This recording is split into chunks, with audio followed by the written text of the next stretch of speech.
We were venturing into the unknown. That's what it was. It was because no one had ever done this before, and we had no guidelines. And you know, and then the thing is, you worry about your children doing silly things like this. And here we are. Right? Oh, yeah. Well, it was the first time in 48 years that a retirement home had entered this thing. And the whole idea is kind of laughable when you think of it. You got an average age of 88 on the boat, and you're going to row this thing in a race? And yeah. So the motto is, you know, you're never too old to float your boat. What do you do with a Bayview boater? What do you do with a Bayview boater? What do you do with a Bayview boater early in the morning? So I'm a fairly new person at Bayview. I came in around April Fool's Day, and they were having this thing called the Savoy, and they were looking for prizes, so I offered as a prize a 2-hour sail on Lake Union, because I had become certified with the Center for Wooden Boats. And Dottie, who's one of the real active residents here, won that particular prize. We went out on this sail, and we had a wonderful time, and I got a book there at the Center for Wooden Boats to read to the kids, the little toy book made out of a pop can. And that generated my idea for the Raingutter Regatta, which we used to do at yacht club meetings. You make these little boats and you fill rain gutters, about 10-foot rain gutters with water, and then you have parallel rain gutters and you put the boats in there and you blow with them on straws and you race. And it's particularly effective at beer parties. Bob Mitchell, who ended up making our boat, asked me, how do you get a beer can? What you do is you empty it. So Dottie had a party on the 7th floor. And the 7th floor is a really proactive floor because we've got some people like Dottie on it. So Al said, you should come and see the party. So I did, and I took my camera. It was just fun to watch them build their boats. And one of the new people came and sat there at our party while Joan Johnson and Dottie are making this elegant boat. And Joan just sat there and laughed at the whole thing. That was sort of the beginning of boats. And then I think we changed it and said, well, the floors aren't going to compete. Why don't we just do individuals who want to build their boat? We went out to Home Depot and bought the rain gutters and put them up out in the terrace on a couple tables. So then we filled them with water and kept filling them with water, and people would come down and race their boats. Al, the sailor, built his boat, and I built one out of a pop can and stuck a Hers was straw. minimalist. Very minimal. It had a sail. So mine beat him the first time that we practiced. So then he revised his. How many revisions did you have? My final one sank. And then Mary said, why don't we enter the Milk Carton Derby? And I said, what is that? As all part of Seafair, it's not the Blue Angels, it's not the big corporate stuff. It's families and community people getting together to do something that's really fun. When I first moved to Bayview in January, the talk about this crazy milk carton derby was rampant. There were a lot of interesting conversations because I had no concept of how milk cartons could be made into a boat that would actually hold 4 or 5 people. And I thought all of the images I had in my mind of the milk carton derby was kids, little kids with paddles, teenagers, 20-somethings, and there was nobody who looked like us. And it seemed like, wow, there should be people who look like us doing that. Maybe we should do it. But with Al on board, and he ended up being the reluctant chair, he really got everyone's involvement. One of the things I do here is oversee programming. As soon as I heard him talking about it, I got very excited, and I think I wasn't quite thinking about how risky and dangerous it was at the time. I was just blown away by his enthusiasm, and that as he was talking about it to other residents, everyone was getting so excited, and I was so excited. Before we even got started, we had a meeting with anybody in the whole Bayview could come. And we had to scout for chairs because we didn't have enough chairs for all the people that wanted to come and hear about it. We had a presentation that we gave, and my job was to get out there and, like a rally, get the people of Bayview to want to be part of the project. We had people bring milk cartons. My grandchildren brought milk cartons because it was for Grammy's boat, so. They could have gone down to Dairygold or whatever and had the milk cartons given to them, but they wanted to involve more people. The children's center's parents, because the kids down there drink milk, they were the greatest contributors for milk cartons. I do have a family that drinks a ton of milk every week. So I will say, when you see the boat, any of the Lactaid cartons are from the Weinbeck household. So we gave a lot of milk every week. So I volunteered to the group they could store the milk cartons in our locker. And my husband's name was David Jones, and he was in the Navy. And so Al Raymond said, well, we're going to store those milk cartons in Davy Jones's locker. When we filled David's locker, we began thinking of other ways to publicize and keep the attention of Bayview. So we had a contest: name the boat, name the crew, name a symbol that you wanted us to keep, and also a slogan. I submitted a suggestion for, I believe that it was the motto, "You're never too old to have..." You're never too late to float your boat. When it was chosen as the winning one, I read it and I said, oh, that's a very good one. And they said, well, you're the one who submitted it. And I'd totally forgotten that. It was a really interesting committee we had. We met every week, almost every week from September through July. Mm-hmm. And a lot of it was to involve the residents. We had a cabinet in the bistro. The residents down there in the health center made this huge poster, and it said about floating your boat, and they had decorated, so that went into the display. But the fact that not only was it the independent residents who got into the spirit of the thing, but it was the health center residents who did that. One time the thought with the boat was we would have, the stern would be a replica of Bayview. I searched the internet and finally found a replica of the Space Needle, about 8 feet tall. So I ordered that thing, and the idea was we would have Bayview in the back and the Space Needle in the front. My dad was involved almost from the beginning, at least from the beginning when they moved in here. So he built a lovely little model of the boat. This is 5 inches by 9 inches. Originally it was intended to have a model of the Bayview facility in the stern, to have a model of the Space Needle in the bow, and a secret weapon and 4 paddlers on the edges. We did a presentation for Coe Elementary School for 100 fifth graders and asked them to take some milk cartons and see how many pounds a milk carton would support. And they had 3 cartons glued together with a deck. They learned something about flotation and something about singing. So this is a good example of, plans go awry. So there's something about, where do you place people and what happens when they move. But we show the ability to adjust. Well, anyhow, there's always sort of something that falls off between a concept, a little thing, and then suddenly when you begin to work with reality. And so then the next thing was to recruit the crew. And my favorite story about that is Flo Lentz.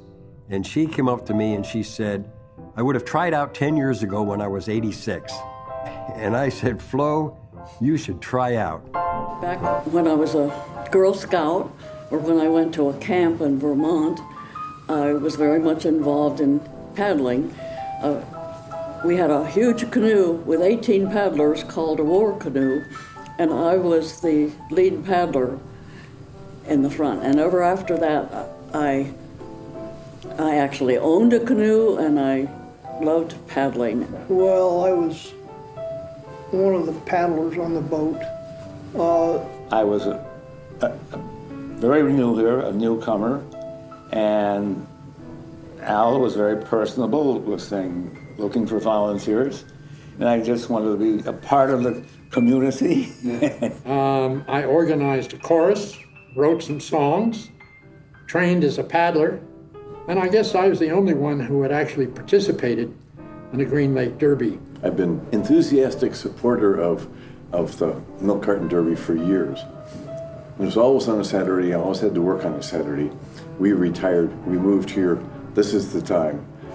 I tried out for the paddling team. So we determined who would be like the initial crew by their time. So whoever had the fastest time in the paddle time trials, and whoever had the fastest time on the pedaling time trials were the initial crew members. And then we had like a replacement or like secondary crew in case somebody got injured. Train, train, train our crew just the way we oughter. On a cement and wood look good, but somewhat short of water. The training was,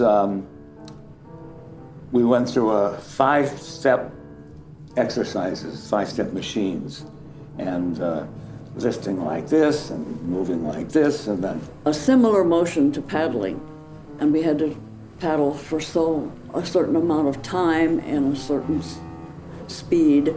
So somebody asked him, why are we doing all this? Because my job is paddling. And Jeff explained the strength of the core, and he called it energy development system, something like that. So he's got us doing all these things.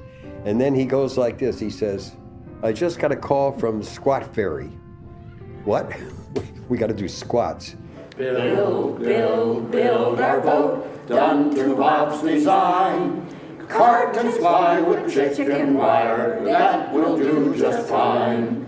And here's Bob Mitchell. He's a retired physics professor at Central Washington University. And he essentially designed and built the boat by himself. And every now and then we get a crew together to pick up the pontoon. They weighed about 80 pounds. And early on, one of the maintenance people said to me that he thought my design of the pontoons, which were narrow and very vertical, was the wrong shape. That it should have been flatter, more like a raft. And so the way I designed it, if you added 100 pounds, it would depress everything an inch. If I'd turned them on their side, it would only depress it half an inch. Now that doesn't sound like much, but if you're on the boat and you shift your weight, that means in one case it moves a lot, in the other case it doesn't move so much. That was a biggie. And then the other frustration was the swimming pool. Because my thought at the beginning was, there's a period of time when you fill the pool and you got to check for leaks. Great time to test the boat. Could you use the swimming pool? Could you use it? Ooh, And the other question was, would you have a permit anyway? The administration never had to make the decision to say, no, you can't use our pool, because nobody could use the pool. I think Al was determined everything's gonna work out, and I was sort of maybe not. Maybe we need to have an alternative. But in my experience, you got to practice. My background is I was in the Army, and you always train. So the idea was we would have this craft in 3 pieces, 2 pontoons and a platform. We actually had to rent a U-Haul truck to haul. So we only tested it once. We went out to Green Lake, we launched the boat. Another thing that I didn't do, and I don't know why, I didn't have a list for myself of things that I needed to learn from the trial. How deep did it go? Could people walk around on it? What kind of handholds might they need? I didn't have such a checklist. So I didn't make use of the trial in the way that I should have. When our retiring chaplain, as her very last official act, christened the boat, and she looked up online, what do you do when you christen, these big Navy boats? And And then we had this bottle which had a big label saying Geritol. In fact, I heard somebody say once after christening, well, we have so much fun, we didn't really need a boat. I remember we would find a crisis of some sort, like the U-Haul truck. We're going to pick up the vehicle the day before the race and have it loaded here, so that morning it's loaded and we're ready to go. And so that morning we go over there.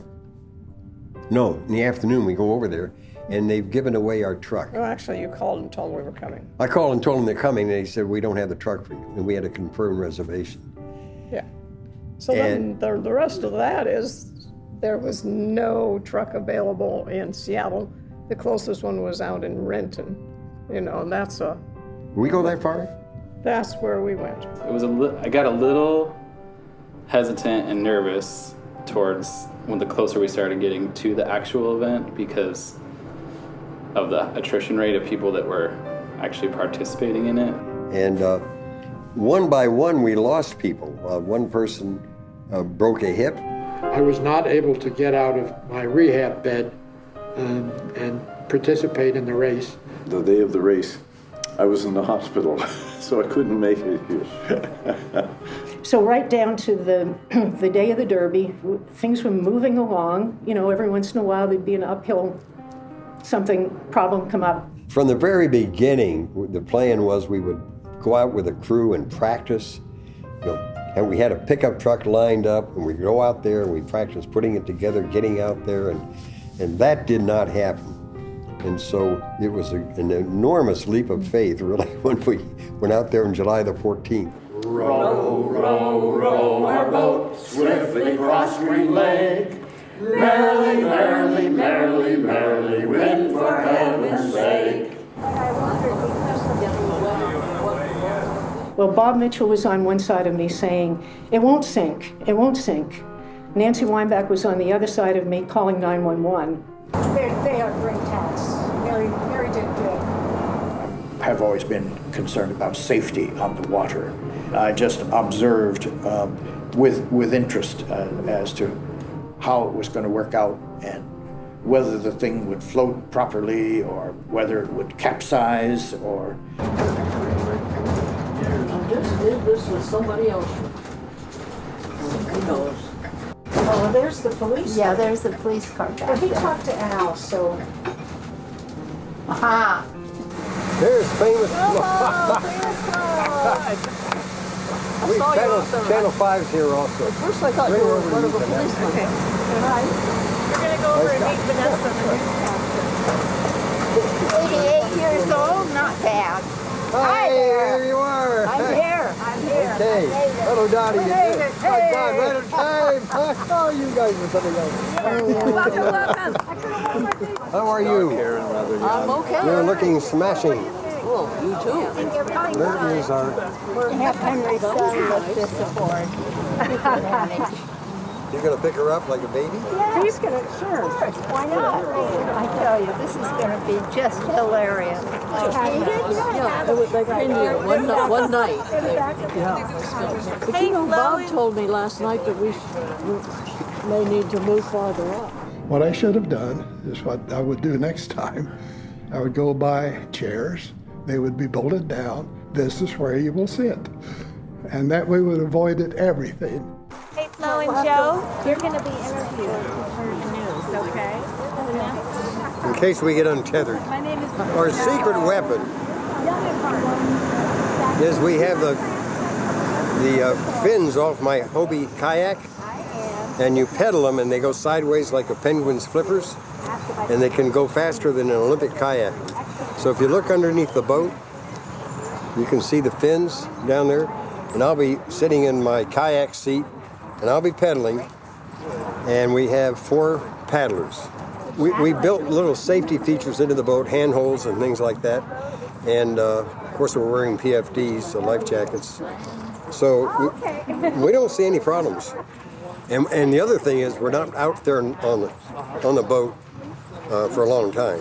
We're going to launch, get on it, make sure our weight distribution is right. See, one of the things that nobody thought about, and I certainly didn't, was that it wasn't a matter of strength for the rowers and the people on the boat. It was a matter of balance. And almost everybody I saw get on looked scared to death. We had one crew member who said the boat's going to capsize and quit. And that was a very clear moment, because when I said, no, the boat's not going to capsize, it can't capsize, and trying to draw a diagram of the thing, and he said, that's the stupidest thing I ever heard. And I just... I think that at that particular point, within the community, there was this feeling, aha, this maybe really isn't a good idea. So it was like, it isn't, or sudden was not, that maybe it wasn't a good idea. As a matter of fact, we do need to be towed. You can always throw it over if you need to bring it in. Yeah. There we go. Now it's going to look like we're being towed by this thing, because when the wind blows on it, just looks like that. Are you sure that's water? It looks like white wine, or is it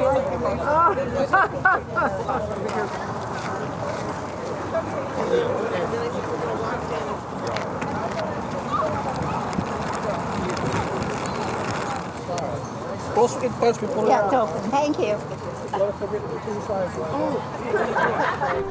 We actually had a couple people who said that, either younger ones who had either been in one of the races, like Rosie had been in one where they capsized and discovered that and one of their crew couldn't swim and so on. So we were hearing these stories of prior And disasters. you can go on YouTube, and there are pictures of disasters. As a matter of fact, I think we had some in our orientation showing these boats coming in and just disintegrating.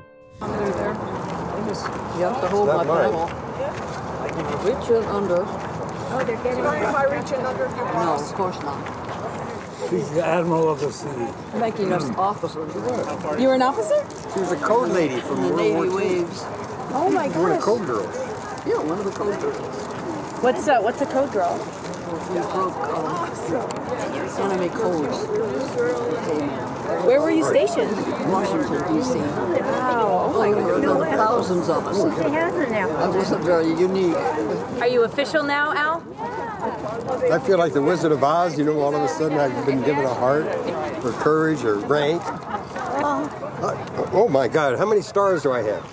3 stars. Oh, that's not enough. Finally got my stars. I left my watch in the backpack. Put it right here. Who's carrying it to the water? That's fancy. Anybody who's here that can lift is carrying it to the water. Will. I know. Over there. What I should have done is said, let's get it in the water and let's finish the test that we didn't do the first time. Let's get on and off. And when we're not in a hurry, we had hours to play with. And I didn't do that. I just sat there and waited for them to do whatever.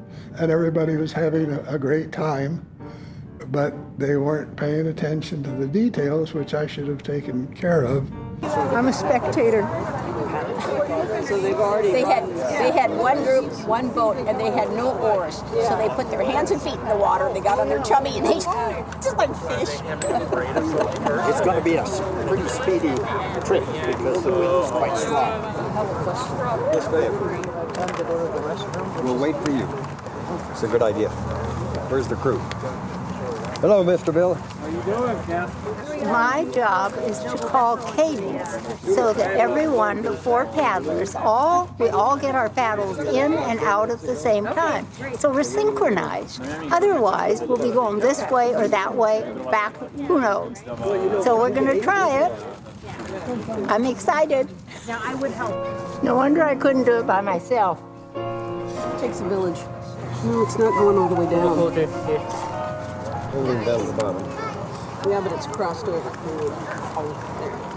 Right? Yeah, don't push too hard. And one of the things was the boat was really too heavy. We had heavy marine grade plywood on the platform. No, I think you need that there. So you need that there so the pedals don't hit the ground. That's what. So that's no. Brace it against. But we think that dragging this contraption down the bank and so on like that, that some of those milk cartons were compromised, ruptured. I'll just make sure that doesn't, because otherwise the pedals. I'm as ready as I'll be. 1, 2, 3. Oh, good. See me. Beep, beep. Beep, beep. Going right where you're standing. Thank you. When this thing gets launched, there's a mighty bow wave that goes across the lake. Let's just sit it down over here and rest a bit. The boat itself was extremely heavy and cumbersome, so just transporting it was a minor miracle. All right, 1, 2, 3. Stop. Steve, what's your step? Watch your step, there's down. Watch your step. You don't want to lose. Just go when you're tired. Before we get in the water. Right. Ready to rest. Yep. You need more people? Yes. Hey, here comes a muscle. You're gonna wait till she'll Watch your step, Will. Maybe. Ducks are gonna have to watch us. Yeah, wait a minute. Maxwell, stop. Nancy, you need me? Don't break off the bow. Yeah. Like that, right in the middle. No, that's there. It's here. Don't let my gloves slide away. Ready? That. Good. Thank you.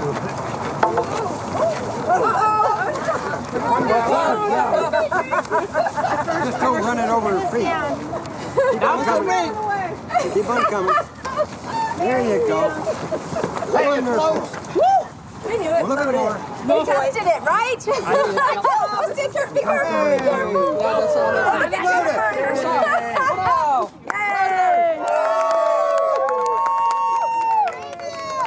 The main problem was we had never practiced with 4 people and 4 paddlers and a peddler because we couldn't dismantle the boat. Hey, Joe! Joe! We take on board! And no planning. We did a lot of strength training and that sort of thing, but no talk about balance and how do you move around on a tippy boat. Yo, go in here. It's easier right here.